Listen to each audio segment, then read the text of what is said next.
Well, tonight, 3 on your side, getting you more answers as residents in one Rankin County neighborhood experienced severe flash flooding due to construction. Neighbors claim they knew it would happen and even warned the builder beforehand. Now, the flooding is happening on Halton Court near Grants Ferry Road. 3 on your side's Kennedy Drake looks into the issue and the plans moving forward. Community members in a Rankin County neighborhood say this ditch causes flooding due to the house pad that's right next to it. Now, residents are concerned about the safety of their children and neighbors. Residents say they contacted Rankin County about flooding concerns for 7 months straight. In the Castle Woods neighborhood on Halton Court, severe floods started after house pads were laid out by King Home Builders. Laura Faulkner has lived in Castle Woods for 18 years. She's nervous every day for her neighbors.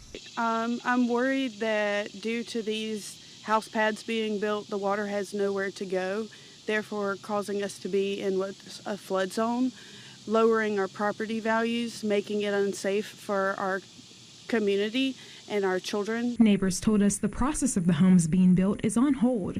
Residents claim the Rankin County Board of Supervisors denied the builder of a permit. Citizens say they expected the lots to flood and didn't think it would ever be purchased. The problem is that these lots got recently bought for development.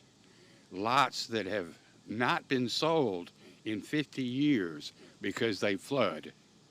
And all it's doing with the new home sites is forcing water onto their neighbors. Residents told us Rankin County talked about putting in regulations where dirt work of this magnitude cannot be done without an approval or permit process. For now, residents claim the board legally cannot tell the builder to lower the home pads to prevent floodwaters.